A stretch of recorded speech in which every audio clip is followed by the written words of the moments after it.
Salut les amis, de retour avec la mécanique de la vie, l'équation dont vous êtes l'inconnu. Merci à tous de nous suivre, pensez, likez, partagez, aidez-nous à développer cette bizarrerie. En tout cas, c'est cool parce que c'est de l'énergie, donc autant qu'elle serve à quelque chose, parce qu'aujourd'hui c'est beaucoup pour pas beaucoup. Mais bon, ça fait déjà plaisir de partager ça avec vous. Donc merci à tous, c'est très sympa. Et je suis avec Jeff pour une nouvelle thématique que je vais découvrir en même temps que vous. Ça va, Jeff? Ça va. Merci. Écoute, tu peux balancer ta thématique. Allez, on est parti. On est parti. J'aurais aimé t'interroger aujourd'hui sur la parabole des talents, qui est justement dans la Bible. Donc, tu veux que je la rappelle? Ouais, si tu peux nous l'expliciter. Alors, c'est une de celles que je connais. Alors, pas par cœur, si je fais une erreur, vous me pardonnerez. C'est un serviteur, enfin, c'est un maître qui doit partir.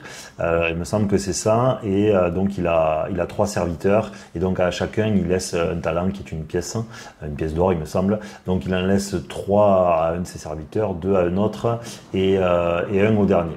Et donc, l'histoire, c'est que celui qui en a 3, les investit et finalement, je crois qu'il revient avec 6. Je me trompe peut-être, mais c'est l'idée, il multiplie. Le deuxième revient en multipliant aussi. Et celui à qui il n'en a qu'un, lui, il l'enterre. Voilà. Et donc, la parabole des talents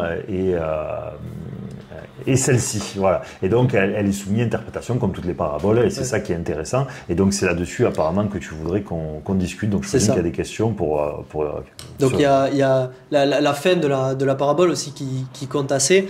Donc, suite à ce don de talent, voilà, il y a le maître qui revient, donc quelques temps après, et qui demande justement de rendre des comptes maintenant. Donc, il y a le premier, comme tu as dit, qui en rend, je crois, c'est 10 ou 6, je sais plus. De toute façon, le nombre importe peu, c'est le sens qui est vraiment important. Donc le premier en donne 10, bon, il est très bien, il est content, il a dit tu as été fidèle en peu de choses. Le deuxième, je crois qu'il fait un peu moins, mais ça reste une multiplication.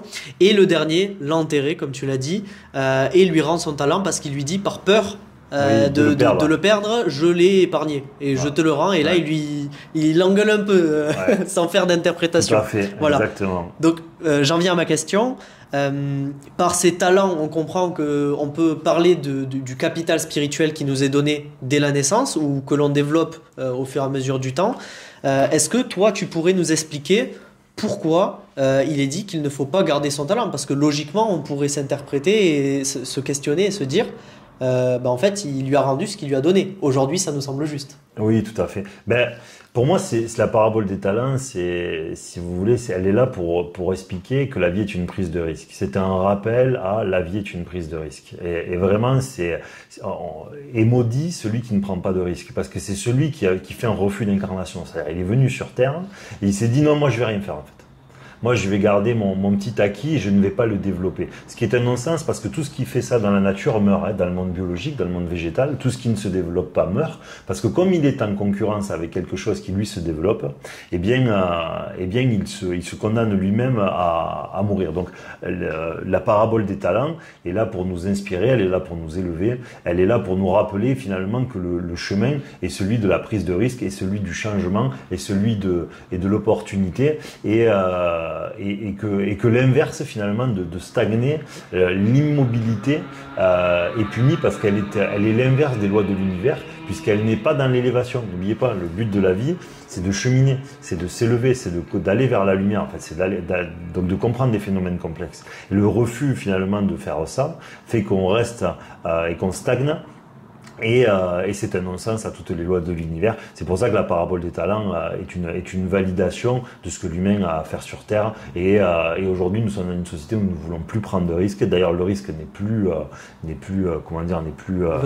valorisé et n'est plus récompensé, notamment de manière économique. Et c'est pour ça que le monde occidental se meurt, parce que si vous êtes des créateurs d'entreprises, vous n'êtes plus rémunérés.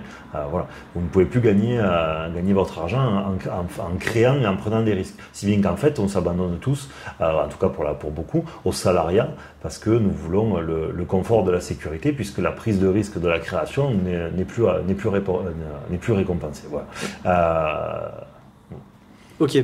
Donc, moi, j'ai une question parce que là, tu nous parles de la prise de risque. Ouais. Et naturellement, on n'a pas envie de mourir. On en a presque peur, j'ai envie de dire. Et si on part du principe que Dieu nous a mis ce paramètre, ce réglage pour ne pas aller se suicider bêtement à tout va, il nous l'a pas mis en conséquence pour éviter le risque. Donc. Non, parce que la vie sans la prise de risque est impossible. C'est aussi simple que ça. C'est quelque chose dont on a abordé. C'est-à-dire que si vous retirez la prise de risque, finalement, les premiers hommes seraient restés dans leur grotte et ne seraient jamais allés chercher à manger. Ils n'auraient pas bu, ils n'auraient pas découvert le monde, ils n'auraient pas pu s'adapter, ils n'auraient pas pu faire d'outillage, il se serait strictement rien passé. Voilà, ils n'auraient pas pu comprendre. Le but, c'est une exploration. Il faut devenir curieux et explorer le monde. Finalement, voilà, il faut devenir des chercheurs, essayer de comprendre le monde qui nous entoure pour nous élever. Le problème, c'est de stagner. Ouais, d'ailleurs, c'est pour ça que le monde qu'on a fabriqué aujourd'hui est un monde où finalement on est dans la surconnexion du fait de l'internet, du fait de nos smartphones, du fait de nos ordinateurs. Mais par contre, nous ne sommes plus dans la recherche finalement de compréhension dans le monde horizontal. C'est-à-dire que nous avons de la connaissance ou du divertissement qui peut venir à nous, mais il n'est plus là pour nous inspirer, pour comprendre la vie. Et donc finalement, nous sommes dans un monde qui est simplement là pour nous égarer. Il est fabriqué du début à la fin pour nous égarer et donc vraiment pas pour nous élever. Il est là pour nous laisser sur place. Vous restez chez vous, vous avez Netflix, vous avez Uber qui vient vous livrer, vous avez un pote à 2 pas qui passe ou sinon vous jouez en réseau le soir avec lui et c'est fini. Voilà. Et donc c'est l'inverse finalement de la prise de risque. C'est justement on est retranché, on veut se prémunir de l'extérieur. Pourquoi? Parce qu'en fait on veut nier Dieu. C'est la société qui veut nier Dieu, qui veut dire en fait que et donc c'est pour ça que nous avons autant de services publics, c'est pour ça que nous exigeons autant de sécurité, c'est pour ça que nous avons des assurances pour absolument tout. Et le monde occidental, comme il veut annuler l'existence d'une origine créatrice, fabrique finalement tout ce qui sert à l'écarter, à l'isoler. Et donc c'est pour ça que le monde dans lequel nous vivons est fabriqué ainsi. Voilà. C'est un monde qui permet l'annulation totale voilà, de Dieu, puisqu'en fait vous ne prenez jamais de risque. Il y a toujours une solution à votre risque, d'accord?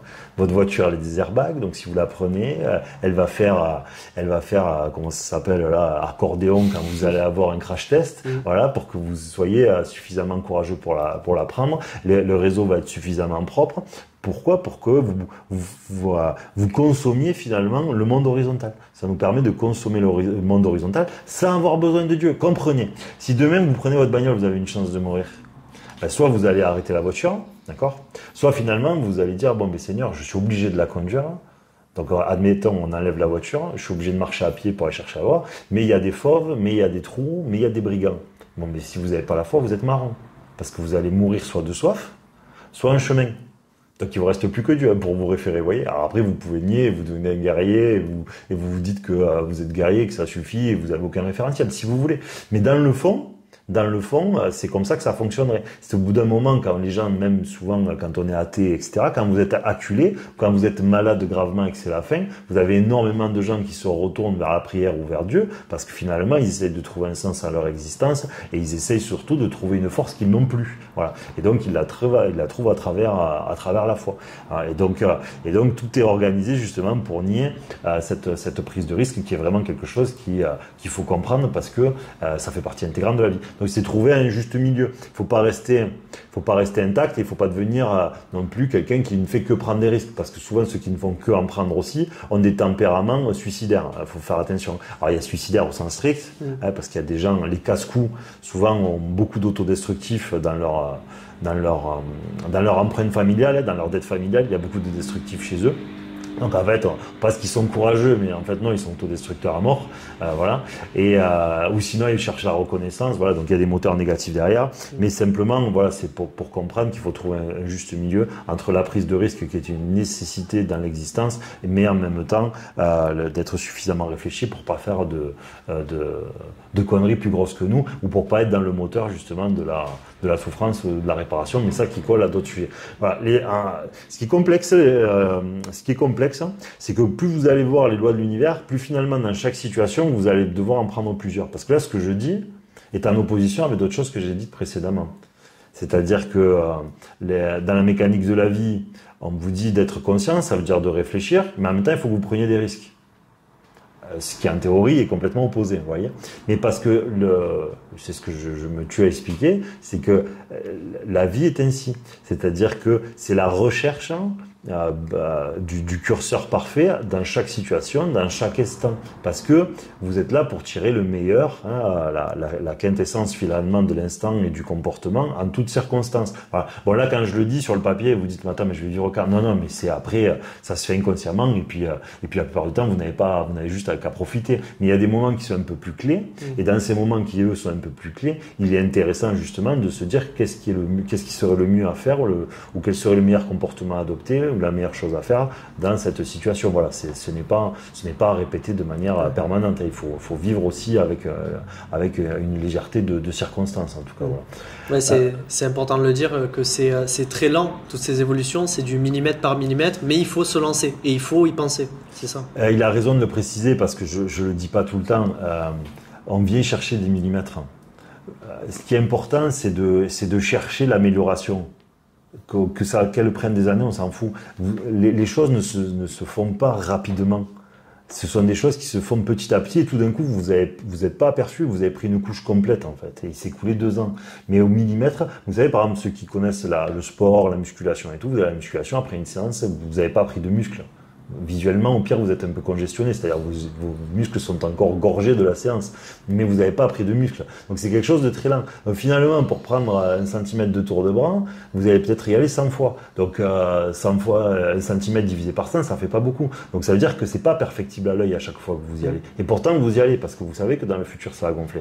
Il faudrait avoir cette même démarche vis-à-vis de l'évolution personnelle et spirituelle. Et ce qui va jouer, en fait, par exemple, dans l'exemple que tu as donné du muscle, c'est l'intensité de la séance, le nombre de séances que je vais faire. C'est-à-dire que forcément, je peux mettre beaucoup d'intensité à vouloir évoluer, à trouver la vérité, etc. Mais en fait, je peux risquer la blessure. Et inversement. Donc de te brûler les ailes. Voilà. Et aussi la qualité. C'est-à-dire que par exemple, bon, je suis pas expert muscu, mais par exemple en musculation, vous pouvez avoir, il y a des gens par exemple qui vont essayer de progresser, vont y aller énormément, mais ils vont pas varier les mouvements. Ce qui fait qu'il y aura plus de destruction musculaire, ce qui fait que ça va les empêcher ensuite de progresser. Donc il y a l'intensité qu'on met, la volonté qu'on met, mais il y a aussi l'intelligence, donc la conscience, vous voyez. Et donc là, vous revenez avec un aspect mécanique encore une fois de la vie, parce que c'est transposable absolument tout. C'est-à-dire que quelqu'un qui n'aurait que de la détermination, donc admettons que son prophète soit la musculation, d'accord, son dieu est la musculation, donc c'est la confiance. Donc il fait extrêmement confiance à la muscu, il se dit moi la muscu va me donner du muscle, d'accord, donc il a fond à la muscu. Mais il ne fait pas preuve de conscience, c'est-à-dire il ne varie pas les mouvements, il n'a pas une alimentation adaptée, il dort peu, d'accord.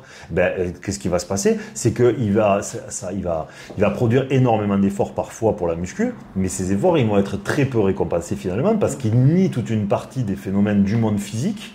D'accord, et qui est le monde de la conscience et de la réflexion et de l'observation, et donc à cause de ça, ça va l'empêcher à lui de prendre la pleine possession, enfin toutes les faveurs que ces efforts qu'il va produire, voilà. Et donc c'est du gâchis en l'occurrence. Et il risque la blessure si il reste dans cette en plus de ça, il y a le risque de blessure à vouloir aller trop vite et trop fort, parce qu'on ne respecte pas les temps de récupération, on ne respecte pas les temps d'ancrage finalement et de repos du muscle, c'est-à-dire le muscle a besoin pour se construire d'un certain cycle, et donc on se doit de le récupérer. D'ailleurs, les produits dopants pour beaucoup sont beaucoup axés sur la récupération parce qu'ils permettent d'enchaîner beaucoup plus. Voilà. Et donc c'est la même chose, c'est-à-dire qu'à vouloir aller trop vite, à vouloir évoluer trop vite ou trop mal, eh bien on finit par se maudire au même titre qu'à la salle de sport quand on veut prendre des produits qui sont trop forts pour pouvoir enchaîner plus vite. Voilà. Et donc ce qui part d'une fréquence positive et c'est transformé par excès. Donc encore, on y revient à l'équilibre, à quelque chose que l'on maudit ensuite. Voilà. Bon, finalement, on a mis plein de mécaniques de la vie dans ce passage. Donc tout est équilibre, pour revenir aux notions de base. Et pour revenir à nos talents, la prise de risque, on doit trouver l'équilibre entre la bonne prise de risque et la stabilité, le confort, le fait d'être heureux. Exactement. Et là-dessus, ça doit être un fil conducteur. Ne troquez jamais votre bonheur. Voilà. Il faut que ce que vous fassiez soit compatible avec ça. Même si à des moments, attention, mais s'exorciser, des fois, c'est quitter un être cher, c'est mettre un gros tir à un très bon ami parce qu'il abuse ou au travail, et c'est un mauvais moment.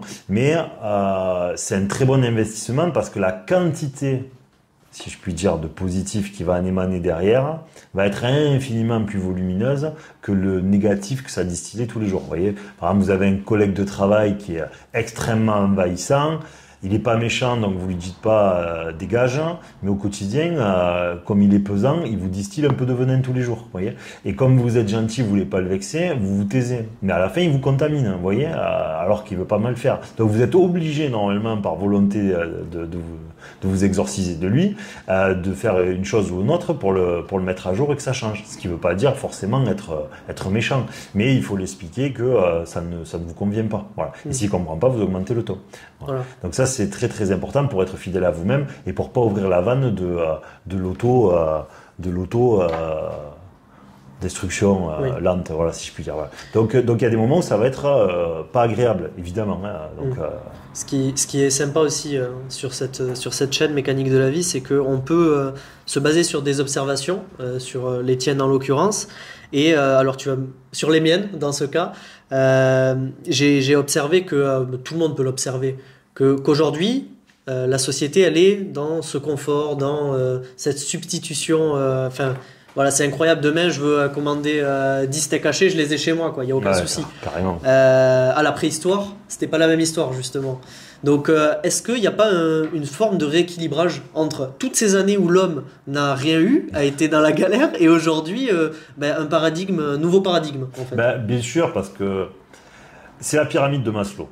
Plus vous allez être haut dans la pyramide de votre naissance, plus finalement il n'y a plus qu'une étape au-dessus, je crois que c'est l'accomplissement personnel de souvenirs. Donc le problème de l'humain, c'est qu'il devient dans l'incapacité de rationaliser finalement l'importance de tout ce qui est en dessous de l'accomplissement personnel, qui est être reconnaissant et contemplatif de pouvoir manger, reconnaissant et contemplatif de pouvoir boire, reconnaissant et contemplatif d'avoir un foyer, reconnaissant et contemplatif d'avoir des amitiés, des interactions. Donc finalement, il ne reste plus qu'un truc quand vous naissez en Occident, à des rares exceptions près bien sûr, c'est que vous arrivez et vous voulez directement l'accomplissement personnel, ce qui fait que nous sommes dans une recherche perpétuelle d'émotions.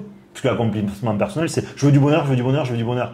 Mais crève la dalle pendant 2 ans, et quand tu vas bouffer, tu vas dire « Oh putain, c'est génial, comme il est bon mon burger !» Voilà. Et donc c'est là où vous voyez que ce monde-là est consenti par Dieu pour nous égarer, parce qu'il faut qu'il nous donne la complétude de ce qui normalement a du sens, de l'intérêt, nous permet de rationaliser ce qu'est le bonheur et l'accomplissement personnel, en nous faisant une société qui nous les donne quasiment dès la naissance. Voilà. Et c'est ce qui crée nos névroses. C'est ce qui fait que nous sommes des êtres qui sommes faibles, qui sommes, si on nous enlève l'hyperactivité, à la 3/4, ils sont dépressifs le lendemain. Les autres, ils sont dans une sorte de morosité et de tristesse. Voilà. Et nous ne cherchons que les émotions. C'est pour ça que nous consommons. Nous sommes des êtres de consommation parce que nous n'avons plus de stabilité, parce que nous ne sommes plus capables de rationaliser ce que nous avons déjà ou ce que nous pourrions avoir, parce que nous nous privons aussi énormément de la vie par ce système-là. Ce système-là nous prive de la vie, nous prive de ce qui est précieux, c'est-à-dire l'interaction, discuter avec des amis, rigoler, voilà, il nous prive de la tribu. Finalement, nous sommes une époque où nous sommes assez privés de la tribu. Par pur conditionnement, en fait. Par pur conditionnement. Très souvent, on a beaucoup plus le choix que ce qu'on imagine en l'occurrence. Mais ça passe aussi par des fois des efforts. Avoir des niveaux de vie plus simples. Et ne pas hésiter à aller dans des endroits qui financièrement nous étrangle moins. Voilà, il faut avoir aussi le courage d'aller chercher une vie où il y a un peu plus de liberté dans le quotidien qu'elle a à nous offrir, quoi, clairement. Ouais. Ok. Je sais pas, on était bon. Je suis allé trop loin. Je suis allé trop loin. Par rapport à l'équilibre entre le confort, etc. Et voyez aussi, il suffit encore une fois d'observer, comme moi, je suis débutant dans le milieu. De toute façon, on apprend toujours. Mais il suffit d'observer et en fait, on voit tous les paradigmes que Dieu peut donner à une période donnée. Justement, c'est-à-dire qu'aujourd'hui, on a tous ces paradigmes qui n'auraient pas pu être possibles si on n'était pas sorti de la grotte, si on n'avait pas fait X ou Y. Et moi, ça me fait penser à l'exemple de l'arbre de vie. Aujourd'hui, par rapport à la pyramide de Maslow. Aujourd'hui, on regarde les branches et les feuilles, mais on se contrefout du tronc et des racines. Tout à fait. Donc forcément, si on arrache la branche de l'arbre, l'arbre ne tient plus. Complètement. Et bon, on l'a dit 100 fois, mais je le redis parce qu'il y a des gens qui n'écoutent pas toutes les vidéos et puis il faut le rabâcher sans cesse parce qu'on l'oublie tous. N'oubliez pas, cette société est très intéressante d'un point de vue de Dieu. Elle est un niveau de jeu. Tout ce qu'on a énuméré dans cette vidéo, enfin en tout cas les dernières minutes, vous montre que c'est un niveau de jeu complexe. Donc ne tombez pas parce qu'on vous a mis un boss qui est un peu plus compliqué. C'est juste un boss à aborder différemment. Il ne faut pas rester. Le secret, c'est l'adaptabilité, c'est la conscience. Donc il faut nous adapter. Il faut comprendre quel est ce monde pour pouvoir vivre sans le subir d'une certaine manière. Donc vraiment, je somme à chacun. N'oubliez pas, c'est un niveau de jeu. Ceux qui nous gouvernent, ce qu'on appelle le système, le modèle économique, l'internet, tout ça c'est quelque chose qui permet de nous égarer. C'est fabriqué pour ça, c'est pour nous éloigner de ce qu'on a à faire sur Terre. D'accord ? C'est une tentation, ce sont des micro-tentateurs de partout. Voilà, donc ne tombez pas dans le panneau et ne restez pas accrochés à ça. Vraiment, c'est le plus important. C'est pour ça j'essaye d'expliquer ça de manière à la mécanique de la vie, la plus logique et rationnelle qui soit, pour que vous voyez que derrière, en fait, il y a un intérêt, il y a une logique qui est cachée, qui est la logique de tester les hommes. Vous êtes dans un test, voilà, Dieu est là pour nous tester, pour voir comment nous allons nous comporter. Donc je le dis et je le redis, ne perdez pas une vie entière à crier à l'injustice. Bien sûr que le monde est atrocement injuste, évidemment. Vous allez être renvoyé sur Terre pour être éprouvé. Vous n'êtes pas renvoyé sur Terre pour faire de la pirogue toute la journée, voilà, avec vos collègues et boire des coups. De toute façon, un bon entraîneur, s'il se fout pas totalement de son athlète, il lui envoie des épreuves.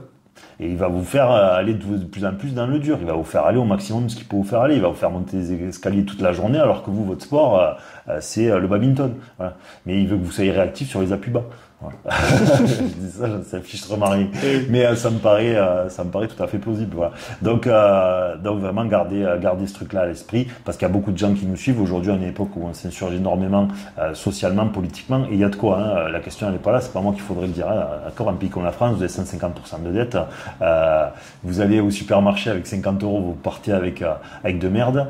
Évidemment que c'est la galère. Voilà, évidemment que vous vivez pas les temps les plus reluisants. Mais c'est normal. Vous essorez, vous triez le troupeau pour voir qui c'est qui va comprendre, qui c'est qui va s'adapter, qui c'est qui va rationaliser, qui c'est qui va. Voilà. Donc il faut que ce soit de plus en plus difficile, parce que il faut trier le blé de livret, je crois que c'est ça. Non, je sais plus. Voilà, j'ai un doute. On a fait le tour de ça. Bien, merci. Allez, génial. Les amis, merci de nous avoir suivis. Vraiment, soyez sympas. Commentaires, des pouces, des likes, des abonnés, partagez. Je pensais pas dire ça un jour dans ma vie parce que ça fait tellement la colère, mais il y a que ça, je vous le dis à chaque fois. Donc voilà, on compte sur vous. Merci de votre participation, merci de nous suivre. Je le dis quand même à ceux qui suivent pas forcément. Nous sommes au quotidien. Si vous voulez savoir les annonces des prochains lives et tout, c'est sur Instagram, hein, le quotidien. Voilà, même si on l'anime peu, mais voilà. Et on va faire un nouveau truc. Par contre, il va y avoir plus de vidéos sur Insta. C'est des formats que j'aime peu, dans le sens où le problème, c'est que quand vous expliquez quelque chose en 2 minutes, vous expliquez ce que vous croyez. Vous expliquez pas ce que vous pensez. Et ça, c'est quelque chose qui est contre nature pour moi. Mais je vais essayer de faire un petit effort de trouver un compromis pour que des fois, les questions que vous envoyez notamment méritent pas d'être traitées sur des formats un petit peu plus longs. Elles méritent d'être traitées en quelques minutes. Et donc, je pense qu'on va se servir de ça. Alors, ça sera pas du short, hein, ça va pas faire 30 secondes. Rêvez pas. Parce que dès que des conclusions, ça fait religieux. Après, c'est affreux. Il faut expliquer pourquoi on pense quelque chose. Il faut faire une démonstration. Sinon, ça n'a aucun sens. C'est à la portée de tous. Une opinion est à la portée de tous, une démonstration est à la portée de ceux qui ont bien réfléchi normalement, et donc on essaye d'amener quelque chose qui est étayé. Donc il y aura ce nouveau format, donc je vous le redis, mécanique de la vie, donc sur Instagram plutôt au quotidien, il y a Facebook un petit peu, mais voilà, normalement c'est vraiment sur Insta, TikTok également. Sur YouTube, vous avez ces vidéos et le contenu audio de ces vidéos est à retrouver en podcast, principalement sur Spotify, c'est là où il y a le plus de monde, mais vous les avez aussi sur Audible, vous les avez sur Deezer, vous les avez ailleurs. Et on va essayer, un de ces quatre, je vais réessayer de faire Apple, mais à chaque fois ça fonctionnait pas. Donc le seul podcast sur lequel ça n'était pas dans les principaux, c'était Apple. Et mais bon, il faudra réessayer. Je vous le redis aussi, désolé. Quand vous voulez nous contacter, plutôt sur Instagram, vous écrivez un message parce que ça permet de faire des vocaux. Quand on envoie des emails et tout, moi je déteste écrire, ça me perpète. Et puis si vous voulez, dans le volume, ça prend trop de temps au quotidien. Voilà, mine de rien, on reçoit quand même des questions. Quand vous voulez répondre franchement, ça prend un peu de temps, vous faites pas ça en 20 secondes. Donc ça demande de la logistique, et d'avoir la possibilité de faire des vocaux permet, quand je conduis de répondre, permet, quand j'ai promené un chien de répondre, ou je ne sais quoi, vous voyez. Enfin voilà. Merci à tous, merci à toi de préparer à chaque fois toutes ces questions. Merci. Et à très bientôt les amis sur la mécanique de la vie.